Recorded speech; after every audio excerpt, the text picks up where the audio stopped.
안녕하세요. 소개해 주신 이용숙입니다. 이번 11월 28일에 국립오페라단의 오페라 라트라비아타를 관람하실 예정인데요. 정말 깊어가는 가을에 아주 좋은 공연 관람이 되셨으면 좋겠습니다. 라트라비아타는 워낙 유명한 작품이기 때문에요. 사실 선생님들께서도 공연을 직접 보시기도 하셨을 거고요. 혹시 공연장에서 보시지 않으셨더라도 영상을 통해서 여러 기회에 접하실 수 있으셨을 거라고 짐작이 되는데요. 그래도 이 작품을 조금 더 깊이 있게 들여다보면서 준비를 하고 보시면 훨씬 더 관람이 즐거우시지 않으실까 생각됩니다. 2020년 찾아가는 여민락 아카데미 국립오페라단의 라트라비아타인데요. 자, 이 작품 라트라비아타라는 오페라는요. 우리나라에서 처음으로 공연이 됐던 그런 서양 오페라입니다. 한국 오페라의 역사도 상당히 이제 긴 거죠. 그리고 최초로 한국 오페라, 한국 창작 오페라가 나온 것도 올해로 벌써 70년이 됐습니다. 이렇게 한국 오페라도 나날이 성장해 가고 있는데요. 이 작품은 1948년에 춘희라는 제목으로 초연이 됐어요. 사실 이제 부모님 세대는 춘희라는 제목으로 더 잘 알고 계십니다. 그런데 이 한자를 보시면은요, 이 춘희라는 제목이 봄춘자가 아니고 동백꽃 춘자예요. 그래서 여기 보시면 한자에 나무 목변이 있죠. 봄춘자 옆에. 그래서 동백꽃 아가씨라는 뜻입니다. 동백아가씨라는 유명한 가요도 있는데요. 바로 동백꽃 여인, 동백꽃 아가씨 이런 뜻이고요. 그리고 이 작품은 그 당시에 1948년에 서울 명동의 시공관이라는 공연장에서 공연이 됐고요. 이곳은 지금 서울 명동에 있는 명동예술극장입니다. 지금도 공연이 이루어지고 있는 그런 공연장이고요. 이 당시에 이제 외국에서 성악을 공부하고 온 그 당시 원래 직업은 의사였던 이인선 선생님이 남자 주인공, 그리고 김자경 선생님은 나중에 김자경 오페라단을 만들어서 아주 오랫동안 활동을 하시면서 또 한국 오페라에 기여를 하셨던 분입니다. 이분이 여자 주인공 비올레타 역, 그래서 굉장히 아주 그 당시에 호평을 받았고 성황리에 공연이 이루어졌습니다. 그리고 국제 오페라사가 주최를 했다고 되어 있는데요. 여기 사라고 무슨 회사 할 때 사자 같이 이런 게 붙어 있는데 그 당시에는 오페라단이라는 이름을 잘 쓰지 않고 이렇게 오페라사라는 그런 이름을 썼다고 합니다. 자, 라트라비아타를 볼 건데 왜 이런 이상한 그림이 나올까 하고 생각하실 것 같아요. 이 그림이 뭔지 아시나요? 이 그림은 1789년에 프랑스 혁명이 발발했을 때 바로 7월 14일에 시민들이 바스티유 감옥을 습격했죠. 이 당시에 그 바스티유 감옥의 모습입니다. 그러니까 시민군이 여기서 이렇게 이제 그 감옥을 습격해서 무기를 탈취하고 정치범들을 풀어주고 이랬던 그런 엄청난 사건이 일어난 그 현장을 그린 그림이에요. 이 자리에는 지금 이 바스티유 감옥 자리에는 바로 파리를 대표하는 그런 파리 국립 오페라 극장, 파리 국립 오페라 극장은 두 개가 있는데요. 가르니에 극장이 있고 이 바스티유 극장이 있습니다. 바스티유 극장은 훨씬 현대적인 극장이고, 그리고 좀 시민 친화적인 그런 극장이에요. 문턱을 낮춘, 누구든지 그냥 쉽게 이렇게 전철을 타고 이제 가서 공연을 별 부담 없이 볼 수 있는 그런 극장인데요. 그런 극장이 이 자리에 바로 세워졌습니다. 프랑스 혁명에 대한 이야기를 잠깐 살펴보셔야 될 것 같아요. 이 작품을 들어가기 전에 프랑스 혁명이 이 라트라비아타하고 무슨 상관이 있을까라고 생각하실 텐데요. 자, 1789년에 일어난 프랑스 혁명은 정말 유럽의 역사, 정말 그 서양의 역사 전체에 있어서 가장 중요한 사건, 가장 인류의 많은 것을 바꿔놓은 그런 사건이라고 역사학자들이 이야기하고 있죠. 그 이유는 바로 이 혁명이 신분제를 없앴기 때문입니다. 사람들이요. 그래서 성직자와 귀족이 이제 한편이 되고 그리고 평민들과 싸웠는데 이렇게 해서 프랑스에서는 사실 혁명을 성공시켰죠. 그 다음에 요 시대에 바로 오늘 보시는 라트라비아타라는 작품에 가장 중요한 영향을 미친 그런 경제적인 혁명입니다. 산업혁명이 일어나면서 이제 기계가 인간의 노동력을 대신하게 됐죠. 이 사람들이 기계 때문에 일자리를 잃게 됐단 말이에요. 그래서 실직 노동자들이 이 1810년대에 오면 아주 조직적인 저항을 펼치기 시작합니다.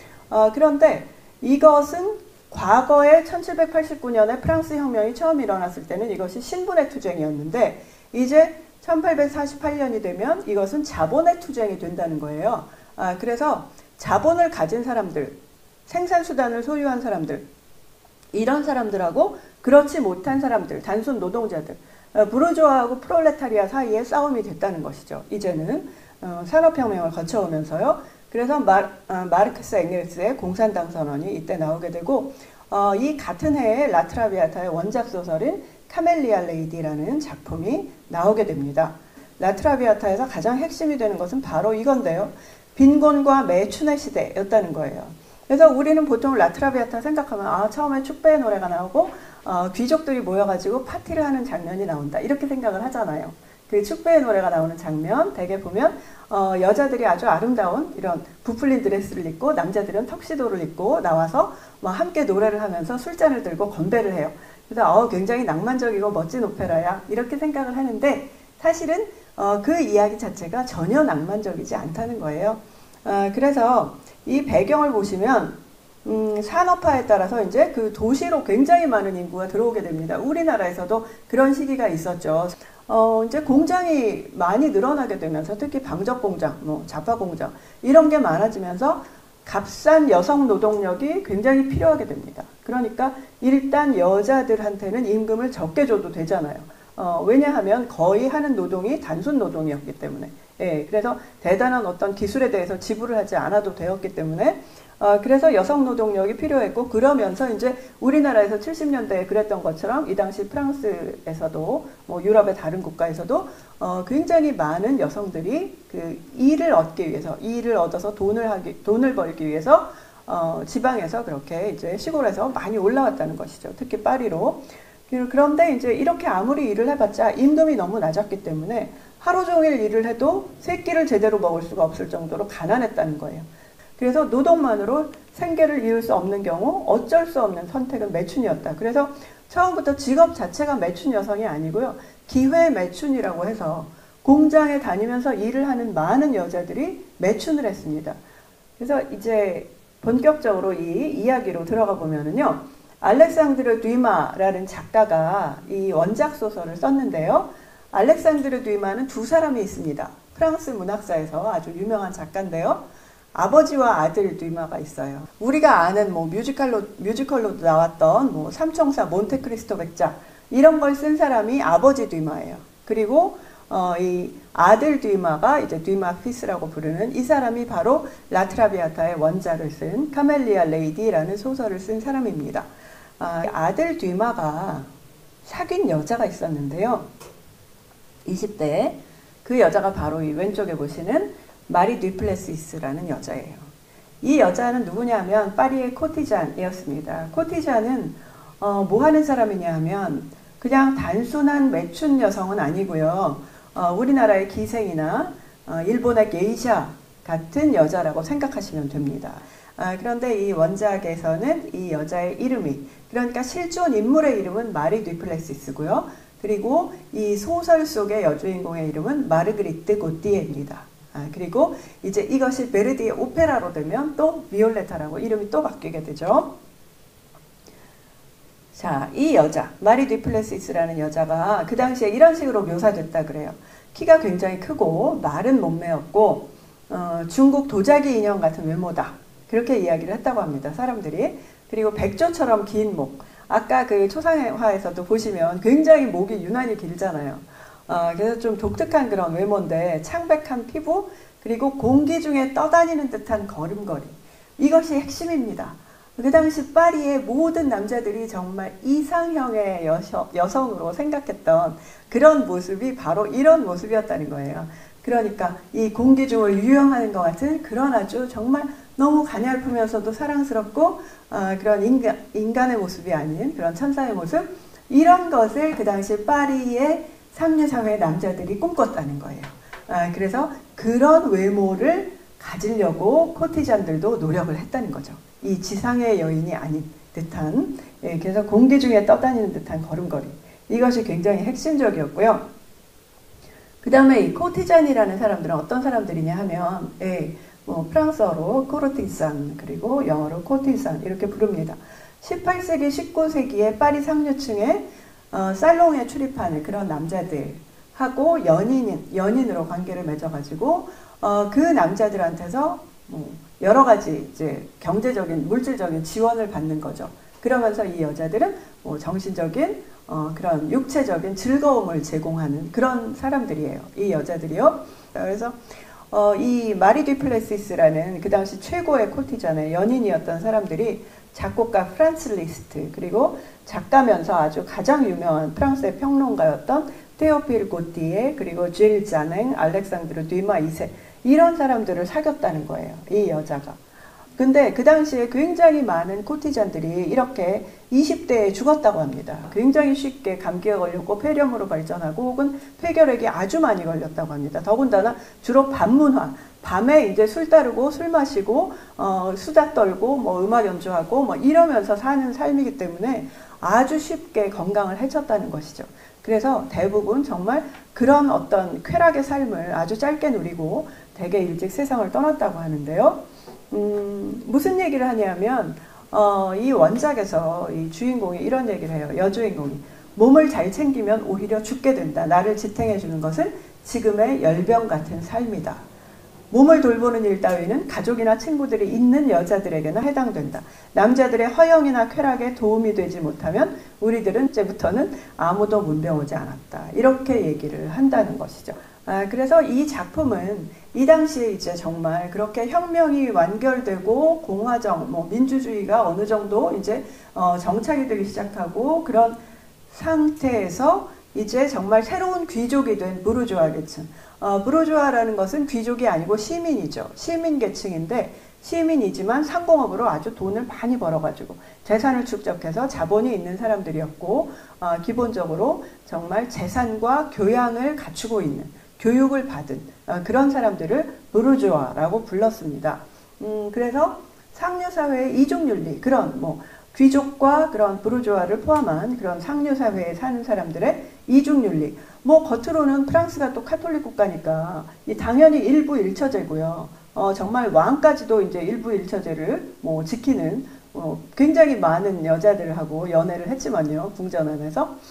그래서 그런 나라였기 때문에 당연히 일부일처제가 기본인데 그럼에도 불구하고 이중윤리, 뭐 그냥 이제 부인은 계속, 아내는 계속 해마다 임신을 해가지고 아이를 낳고 이렇게 사는 거고, 그리고 아내가 임신을 해 있기 때문에 나는 밖에 나가서 놀겠다는 거예요. 이 상류사회 남자들의 생각은. 그래서 누구나 당연하게 이제 그것을 받아들였다는 것이죠.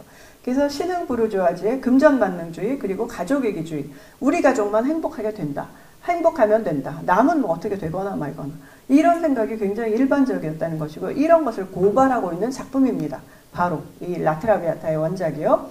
그래서 산업혁명을 통해서 이제 사회 변동이 일어나면서 사회적 약자를 의식하고 있는 그런 작품입니다. 그래서 뭐 정말 굉장히 겉으로는 화려하게 정말 귀족 같은 그런 삶을 살지만 이 여자들이 기본적으로 신분이 어떻고, 그리고 죽을 때 어떤 식으로 죽어가는가, 이런 것을 아주 확실하게 보여줘가지고 이런 사회의 어두운 면을 조명하려고 했다는 것이죠, 이 작품이요. 그래서 이제 오페라를 보시면은요, 오페라에서는 트라비아타, 이 제목을 보시면은요, 트라비아타는 길을 잘못 든 여자라는 뜻입니다. 탈선한 여자라는 의미예요. 트라는 어디로 넘어간다는 뜻이고요. 그리고 비아가 이탈리아어로 길이라는 뜻이죠. 그래서 길을 이탈한 그런 여자, 이런 뜻이에요. 라트라비아타 하면은요, 라는 그냥 정관사고요. 영어의 더 같은 거고요. 그 다음에 이제 알렉산드르 듀마 2세의 원작이고, 초연, 오페라의 초연은 1853년에 베네치아의 라페니체 극장에서 이루어졌습니다. 배경은 조금 전에 말씀드린 대로 1840년대 파리예요. 그런데 이게 1853년에 오페라가 출연이 됐고 바로 그 전에 연극으로 또 상연이 돼가지고 굉장히 아주 인기를 끌었고요. 실제로 베르디가 그 당시에 이 연극을 봤습니다. 그래서 이 연극을 보고 굉장히 감동을 받아서요. 이것을 꼭 오페라로 만들어야겠다고 생각을 하고 그래서 바로 오페라 작업에 착수를 하게 돼요. 그 1840년대에 파리 상류사회의 그런 여러 가지 부조리나 어떤 사회의 비리, 뭐 스폰서 문화, 뭐 이런 것들을 정면으로 비판을 했기 때문에 이 작품이 오페라로 초연이 됐을 때 이 파리의 관객들 특히 엄청나게 화를 냈다는 거예요. 도대체 왜 우리 얘기를 이렇게 적나라하게 우리를 왜 이렇게 나쁘게 말하는 거야 이런 식으로 이제 상류사회의 사람들이 화를 냈다는 거죠. 그래서 어쩔 수 없이 막 그 시대를 일부러 100년 전으로 돌려놓기도 하고 그랬다고 합니다. 처음에는. 그래서 이 오페라의 특징은 무엇보다도 이제 프리마돈나 오페라인데요. 프리마는 첫 번째라는 뜻이고 논나는 여자라는 뜻이죠. 그래서 주역 여성 가수를 말합니다. 프리마돈나 하면은요, 뭐 발레에도 있지만요. 그래서 이 프리마돈나 오페라라는 것은 주역 여성 가수가 얼마나 노래를 잘하고 연기를 잘하느냐에 따라서 공연의 성패가 결정되는 정말 모든 관객들이 이 주인공에게 초집중을 하게 되는 뭐 그런 오페라라는 뜻입니다. 그리고 거의 모든 장면에 이제 이 주역인 여가수가 무대에 있기 때문에 굉장히 아주 힘든 그런 또 작품이라는 것이고요. 그리고 무엇보다도 성악적으로도 아주 어려워요. 그러니까 뭐 리릭 소프라노 아주 서정적으로 노래를 불러야 되는 부분이 있는가 하면 이 비올레타라는 주역이요. 그리고 아주 콜로라투라 아주 장식음이 많은 부분을 기교적으로 정말 테크니컬하게 굉장히 어려운 부분을 노래 불러야 되는 그런 장면도 많고 그리고 또 상당히 드라마틱하게 불러야 되는 부분도 있습니다. 그러니까 정말 굉장히 많은 그런 그 음역과 음색의 소프라노들, 뭐 콜로라투라 소프라노, 리릭 소프라노, 드라마틱 소프라노, 뭐 이런 것들을 다 갖춰야 된다는 거죠. 한 소프라노. 그래서 그때그때 아주 그 다른 노래를 불러야 되기 때문에 굉장히 어려운 배역이라는 것이고요. 비올레타는 파리의 코티잔 소프라노 배역이고 오페라에서요. 알프레도로 주인공 이름이 바뀌었습니다. 원작에서는 아르망인데 여기서는 알프레도라는 이름이에요. 그래서 프로방스 출신의 청년. 자, 이 아버지는 뭐 하는 사람이냐면 프로방스의 세무서장입니다. 굉장히 경치가 좋은 곳이죠. 프로방스, 프랑스의 시골이고요. 그런데 자, 세무서장, 이 사람 귀족이 아니에요. 이 집안은 귀족 집안이 아닙니다. 종종 뭐 오페라 해설서에 보시면 알프레도, 뭐 프랑스의 귀족 청년 뭐 이렇게 나옵니다. 틀린 거예요. 귀족 아니에요. 귀족 신분이 아니고요. 이 아버지는 세무서장이라고 하는데 우리가 오늘날 생각하는 그런 공무원이 아니에요. 이 당시에는 세무서장은 그 지역에서 장사를 해서 가장 성공한 사람이 이런 세무서장의 역할을 했다고 합니다. 그 지역에서. 그러니까 상인으로 아주 돈을 많이 번 그런 사람이라고 생각하시면 돼요. 귀족은 아니지만 부르주아, 아주 돈이 많은 그런 집안인 거죠. 그래서 아들을 이런 사람들이 그 당시에 항상 이제 뜻했던 것이 뭐냐면 아버지가 무조건 아들을 법학을 전공시켜가지고 이제 변호사가 되게 해서 집안의 일을 돕게 하는. 그러니까 자기는 경제에는 아주 능통하지만 뭔가 법률적인 그런 자문, 조언이 필요할 때 변호사가 있으면 좋겠다 이런 거죠. 그래서 아들들을 대개 파리로 보내서 이제 법학 공부를 하게 했어요. 그래서 이 아버지도 이 아들을 그렇게 보냈는데 시골에 살다가 조용한 데 살다가 이제 파리에 가니까 정신이 하나도 없는 거예요. 그래서 오페라 극장에 이제 친구들하고 같이 갔는데 거기 갔다가 이 여자를 딱 보게 되는 거죠. 그래서 1년 동안 말도 못하고 속으로 사모합니다. 왜냐하면 자기는 아직 아버지한테 유산을 물려받은 게 아니기 때문에 이 아들이 아직 돈이 별로 없어요. 그래서 그렇다고 해서 또 뭐 대단한 귀족도 아니고 그러니까 이렇게 유명한 코티잔한테 쉽게 접근을 못하고 계속 먼발치서 바라보기만 했던 거죠. 오페라 극장에 가서 이제 막 보고 그러다가 이 여자가 폐결핵에 걸려서 굉장히 몸이 약해져 있다는 사실을 알게 되고 자기가 너무 이 여자에 대한 사랑과 열정이 컸기 때문에 이 남자가 이 여자한테 이 생활을 청산하게 해가지고 나하고 함께 살면서 건강을 회복하게 해야겠다 이런 생각을 갖게 됩니다. 그러니까 진정으로 이제 이 남자는 사실 이 여자를 사랑을 했던 거죠. 오늘 보시는 그런 영상물의 그 축배의 노래 장면이에요. 예, 아버지의 모습이고요. 그래서 간단하게 이제 이 줄거리를 살펴보시면요. 코티잔, 비올레타 집에서 열리는 파티. 예, 이 파티에 사람들이 막 왔어요. 그래서 우리가 보통 생각하는 축배의 노래, 딱 이 장면 보시면, 야, 귀족의 집안에서 파티를 하는데, 귀족과 귀족 부인들이 이렇게 부부동반으로 왔구나, 이렇게 생각을 하시게 됩니다. 되게 이 첫 장면을 보시면은요. 그게 아니고, 이것은 굉장히 비공식적인 파티라는 것이죠. 정실 부인은 올 수 없는 파티예요. 바로 남자들만을 위한 파티. 예. 밤에 이제 뭐 10시, 11시에 시작해가지고 밤이 새도록 구워라 마셔라 하면서 노는 그런 파티입니다. 여기서 알프레도가 처음으로 비올레타한테 고백을 합니다. 비올레타가 진짜 막 너무 몸이 안 좋아서 막 각혈을 하고 막 그래서 자기가 초대한 파티고 자기가 주인인데 다른 사람들 먼저 그 무도회장에 가서 춤추라 그러고 자기 혼자 방에 들어가서 쉬고 있는데 이 남자가 따라 들어와서 사랑을 고백합니다. 당신 이렇게 살면 곧 죽어요. 이러면서 제발 이 생활을 청산하고 나하고 공기 좋은 데 가서 새로운 삶을 시작합시다 라고 얘기를 하는데 이 여자는 무슨 말도 안 되는 소리라고 생각을 합니다. 젊은 남자가 진짜 철이 없어서 저런 소리를 하지 무슨 코티잔하고 결혼을 해 이제 이렇게 생각을 했던 거죠. 근데 남자가 정말 진심이라는 것을 알고 이 여자도 마음이 움직입니다. 그래서 결국 이막에 가면 파리 교회에서 이제 동거 생활을 하게 돼요. 그래서 아주 둘이 너무너무 행복하게 살고 있는데 정식 결혼을 할 수 있는 처지가 아닌 거죠. 이 여자의 신분 때문에. 그런데 아버지가 시골에서 찾아오십니다. 그래서 정말 이 아버지로서는 정말 기가 막힌 거죠. 아들 공부 잘해가지고 파리에서 성공해서 돌아오라고 보내놨더니 무슨 코티잔한테 빠져가지고 그래서 이 아버지가 이제 이 여자를 만나서 설득을 합니다. 하느님에게 축복받지 못한 그런 결혼은 결국 끝나게 되어 있다. 이렇게 그냥 동거를 하게 되면 결국 남자가 실증나면 그 관계는 끝이다. 이런 이야기를 합니다. 그러니까 이 여자가 이 말을 듣고 비올레타가 그 말이 맞습니다 하면서 자기가 이 가정의 행복을 위해서 물러나겠다 이렇게 얘기합니다. 그리고 나서 이제 다시 사교계로 돌아가요. 비올레타는 누폴 남작이라는 자기를 좋아하는 귀족에게 연락을 해가지고 그 남자의 누군가의 후원을 받아야만 살 수가 있으니까요. 자기 혼자의 능력으로는 뭐 살 수가 없으니까요. 그래서 그렇게 그 남자한테 가고 그 사실을 알고 알프레도는 엄청 분노하죠. 그러니까 아버지가 와서 그런 얘기를 했다는 사실을 전혀 모르고 이것은 비밀에 붙일 수밖에 없는 상황이었기 때문에 이 여자가 완전히 자기한테 실증나서 다시 옛날에 사교계의 화려한 생활을 못 잊어서 떠난 거라고 오해를 한 거죠. 남자는. 이 비올레타가 갔을 것으로 이제 그 추정되는 그 파티장으로 달려갑니다. 파리에 다른 코티잔, 플로라라는 다른 이름의 코티잔이 여는 그런 파티예요. 그런데 여기 비올레타하고 이제 새로 파트너가 된 누폴 남작이 오고 그리고 알프레도도 이 자리에 혼자 나타납니다.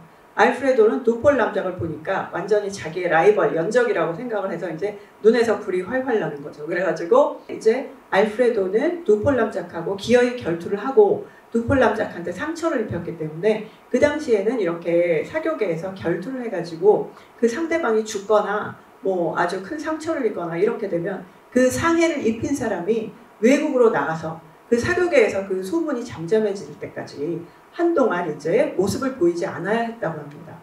그래서 이 아버지는 당연히 옳다구나 하고 아들을 외국으로 보냈겠죠. 이제 비올레타하고 떨어져 있을 수 있으니까요. 이렇게 하는 동안에 그 알프레도의 여동생은 이제 제대로 그 좋은 집안하고 결혼을 했고 뭐 이렇게 상황 정리가 다 되고 나서 이 아버지가 생각해 보니까 사실 비올레타가 그렇게 자기가 부탁한 대로 다 들어주고 그렇게 떨어져 줘서 이제 너무 고마웠던 거예요. 그래서 비올레타한테 편지를 보내면서 알프레도가 이러저러 해서 외국에 나가 있는데 내가 당신과의 사이에 있었던 일을 이제 알프레도한테 얘기했다. 그래서 알프레도가 곧 돌아온다고 했다. 그래서 다시 만나게 될 거다. 이렇게 이 아버지가 편지를 보냅니다. 근데 이렇게 편지를 보내고 나서도 너무나 오래 정말 시간이 지나도록 돌아오지 않는 거예요. 그러는 동안에 정말 너무 병세가 심해져서 이제 악화돼서 결국 죽음을 맞이하게 됩니다. 그래서 의사가 마지막으로 사교계에서 이제 같이 있던 의사였는데 그 의사가 계속해서 끝까지 비올레타를 그래도 돌봐주는데요. 하녀가 하나 끝까지 남아 있었고요. 뭐 모든 정말 재산도 다 없어지고 아무것도 없는 그런 빈털터리인 그런 상황에서 너무 비참하게 그 파리의 허름한 아파트에서 죽어가는 그런 모습입니다. 그래서 의사가 아침에 와서 오늘을 넘기지 못할 것 같다라고 하녀한테 얘기를 하는데요. 바로 그날 알프레도가 돌아오죠. 그래서 이제는 다시 파리를 떠나서 옛날같이 우리 행복하게 살아보자. 그러면 당신도 건강을 다시 회복할 거야 하고 노래를 하지만 이미 너무 때가 늦은 거죠. 그래서 결국은 자기를 사랑하는 사람들이 지켜보는 가운데 이때 이제 아버지도 찾아오고 그래서 내가 정말 너무 미안했다 하고 사과도 하고 당신을 내 딸로 받아들이겠다 하지만 너무 시간이 늦어서 이제 이렇게 그 세상을 떠나게 됩니다. 비올레타는 음악적 특성을 잠깐 살펴보시면은요 여기서는 그 굉장히 긴 이중창이 들어있는데요. 그러니까 이 아버지가 찾아왔을 때 아버지가 이 비올레타를 찾아와서 이야기를 나눌 때요. 상당히 긴 20분이 넘는 그런 이중창이 나옵니다. 그런데 보통 이 베르디 시대의 이 1850년대 오페라에서 이렇게 긴 이중창이 나온 적이 없었어요. 그러니까 사람들이 그렇게 오랫동안 주인공들이 이야기를 나누고 있으면 물론 이걸 노래로 하지만 그렇지만 아리아가 그렇게 오랫동안 나오지 않으면 사람들이 싫어한다는 거죠. 오페라 관객들이. 그래서 이런 시도를 하지 않았는데 베르디는 이 오페라에 있어서 굉장한 개혁을 한 사람입니다. 이렇게 길게 이중창을 부른다는 것은 대화가 아주 심도 있게 간다는 뜻이죠. 그래서 이 아버지하고 비올레타 사이에 서로 밀고 당기고 이런 긴장 관계가 아주 잘 드러난다는 거예요. 이 음악을 통해서. 그래서 그런 장면을 의도적으로 길게 넣었는데 이것이 아주 성공적이었다는 것입니다. 그래서 그 이후의 오페라들은 다들 이렇게 조금 더 연극적인 부분들을 중요하게 다루게 됐어요. 그것이 베르디의 중요한 오페라 개혁의 일부고요. 그리고 또 그 당시에 베르디는 이미 초창기에 이제 많은 나부코, 에르나니 유명한 작품들을 많이 만들어가지고 상당히 인기 있는 그런 작곡가가 됐고요. 그래서 어느 정도 팬 서비스를 해야 되겠다고 생각을 했습니다. 그래서 이 라트라비아타 음악을 들어보시면 아주 현대적인 부분도 많고 불협화음도 많이 나오지만 그럼에도 불구하고 중간중간에 아주 가볍고 신나는 그런 왈츠풍의 멜로디가 많아요. 쿵짝짝 쿵짝짝 하는. 그래서 베르디의 음악을 좋아하는 팬들이 즐길 수 있도록 그렇게 만들었다는 것이고요. 그 다음에 주제 선율을 처음부터 굉장히 암시적으로 사용합니다. 맨 처음에 서곡, 전주곡이 나올 때부터 이 정말 아주 결정적인 순간에 아마미 알프레도 나를 사랑해주세요 라는 그런 아주 격정적인 비올레타의 노래가 나오는 그런 선율이 주제 선율로 이미 전주곡에서부터 연주가 되고요. 소설하고 다르게 오페라에서는 관객들이 모두 주역 가수에게 감정이입을 해야 됩니다. 그러니까 만일에 주역이 좀 나쁜 사람이라고 하더라도 그 사람한테 뭔가 매력이 있어야 돼요. 그래서 그 사람한테 빠져들지 않으면 음악에 집중을 할 수가 없어요. 그 사람에 대해서 거부감을 가지고 그 인물에 대해서 거리감을 가지게 되면 그 음악에 집중을 못해요. 그렇기 때문에 여기서는 비올레타를 더 긍정적인 인물, 더 순수하고 더 정말 그 보통 소프라노가 하는 대로 소프라노 배역이 항상 하는 대로 청순 가련형이면서 한 남자에게 열정을 다 바치는 자기의 모든 것을 다 바치는 이런 희생적인 그런 여성상으로 만들어놨다는 것이죠. 베르디가요. 그래서 그런 통속성을 완전히 제거했다. 이 여주인공에게서 그런 것이 중요한 특징이고요. 서양 동백꽃은 이렇게 생겼습니다. 그래서 우리가 생각하는 동백꽃은 이렇게 이제 2월에 겨울에 피는 빨갛고 작은 꽃이잖아요. 그런데 서양 동백은 좀 이렇게 아주 화려하게 장미와 카네이션을 섞어놓은 것 같은 좀 그런 꽃송이도 크고 이런 꽃이에요. 그래서 실제로 이 마리 듀플레시스가 항상 동백꽃을 너무 좋아해서 드레스에 늘 동백꽃을 달고 있었다고 합니다. 아무리 정말 영상을 잘 만들어도 그 극장에서 오는 그 극장 현장에서만 느낄 수 있는 그런 감동이 있습니다. 그래서 오케스트라 음악과 성악이 함께 어우러질 때 또 어떤 감동을 체험하실 수 있는지 정말 느끼시면서 좋은 관람이 되셨으면 좋겠습니다. 감사합니다.